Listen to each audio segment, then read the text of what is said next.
Hi, and welcome to My Words, Our Journey, the podcast. My name is Monty. I'm your host and author. We just finished a short story called The Souls of Willow. I hope you listened, hope you enjoyed it. We've also had some longer stories, but I've also had, just in the back of my mind, a few real short stories, like maybe 3 or 4 chapters, and my chapters can be short. I've kind of put them in the back burner. A couple of them keep rising to the front, so instead of starting a new, longer podcast, we're going to do a 1 episode short story. I may have a few of these. I may do them back to back. I may spread them out a little bit. But this one is called Tinted Windows. I hope you enjoy. Chapter 1. D. Taylor is a typical 17-year-old boy. He loves his mom, loved his college football team, and of course, his truck. The Chevy was a 1998 regular cab S10. It had been his father's. Now it was his.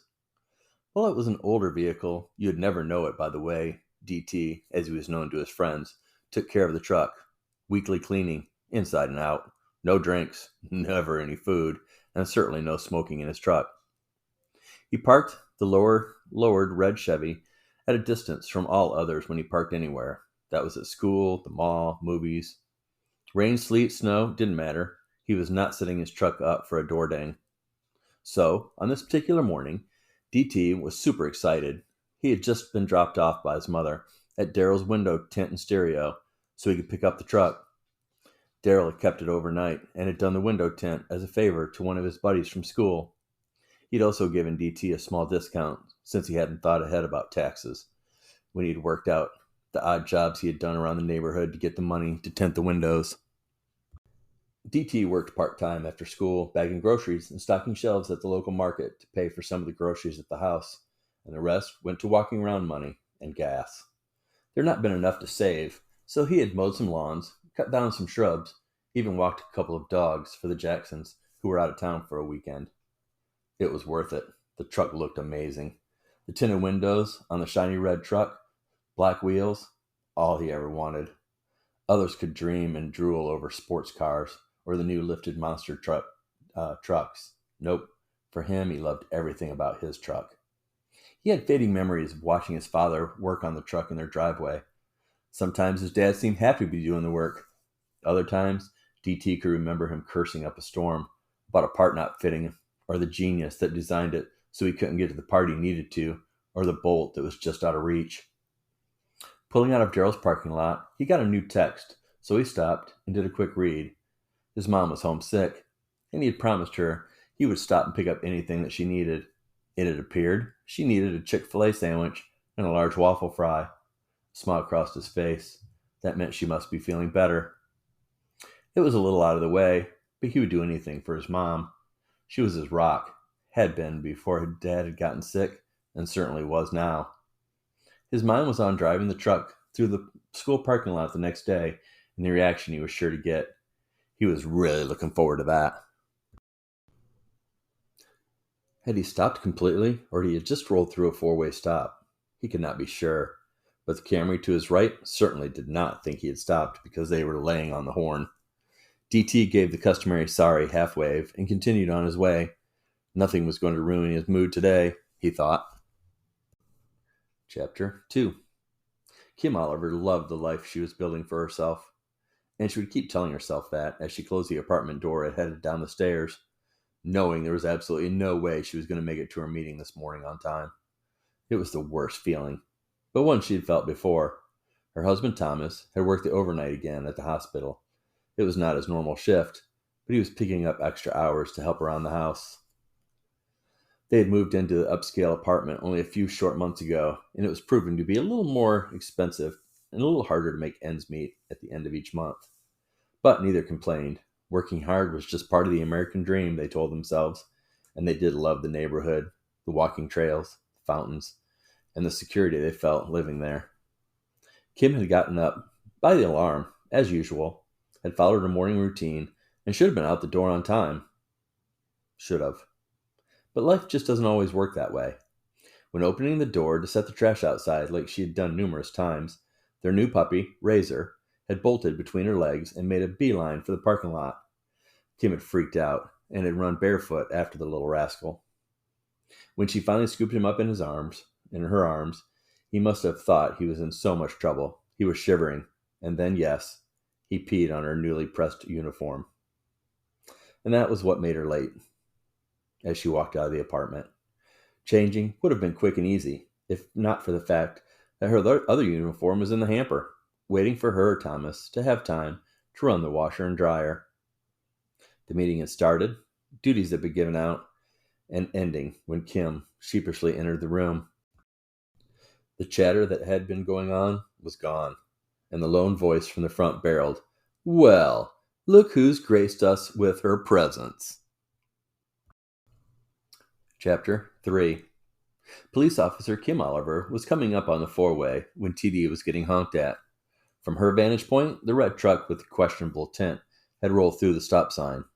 On a normal day, she would have had better things to do, more important things to think about, and certainly not have been at this spot at this time on this day. But today, she'd been given the worst detail, punishment for being late, and because of that and her bad morning that had not gotten any better at this point, she decided why not make someone else's day as bad as hers. No, it wasn't a conscious thing. It was more of a natural reaction. When we're having a bad day or we're unhappy, don't we want others to join us? The saying is, misery loves company, right?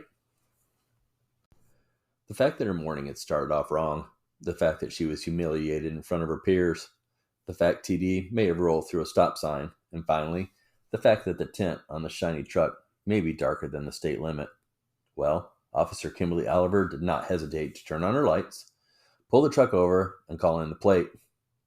As she approached the vehicle, she was certain now that the windows were too dark. She could barely see the figure in the driver's seat moving around. Her natural reaction was to unclip her weapon and move her hand to her taser. This was not her part of town. She was last to roll call, and they were short-handed, so she was put in a cruiser by herself. Now it all began to hit her. She could feel eyes upon her as she approached with caution. "You in the truck. Please slowly lower the window." Kim waited. Louder. "Please lower the window, now." Then she could hear somebody shouting. It seems like it was coming from inside the truck. No way to make out what was being said, but she was sure she had been clear with her instructions. The tint kept her from feeling comfortable enough to move any closer, so she took only a couple more steps before she gave the same command for the third time. More shouting from inside the truck. Then, without warning, the driver's door swung open. Shocked, Kim, afraid for her life, at this point drew her weapon and fired one shot. Chapter 4. A gunshot can be heard from a mile away.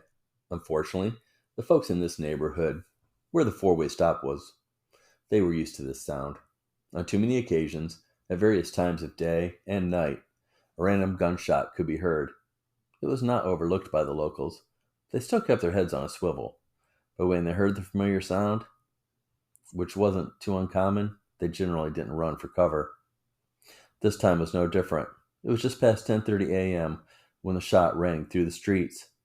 One shot that would change the lives for so many. One shot that hit his target, intended or not. TD had been yelling from the driver's seat. He could not put down his window. Everyone knew you had to wait at least 24 hours for the tint to set before lowering the window. TD was pleading for the officer to understand. He cried, bounced around in the seat, trying to decide what to do. He could not afford to have the window redone if he lowered it. And he knew it would be ruined, and his truck would look horrible. He just couldn't put down the window. So he made a decision, just like Kim had, a decision that would change many lives. Opening the door, he heard the shot a split second before everything went dark. TD passed away in that moment. A moment he nor Kim could take back. Both at a place and time when neither one would have been there if not for fate, or whatever you believe in. TD was going out of his way to get food for his mom. Kim was in the part of town she wasn't familiar with after being made an example of, or whatever the sergeant thought he was doing by calling her out in front of her peers, putting her in a car alone, and giving her not the roughest part of town, but close. Had the sergeant had a bad morning as well? We'll never know. I'm not going to tell you what happened during the trial. I'll let you decide what Kim is guilty of. I will tell you TD's mother never recovered. What we do matters. How we treat people matters. What we do or cause through some of our actions or words have consequences.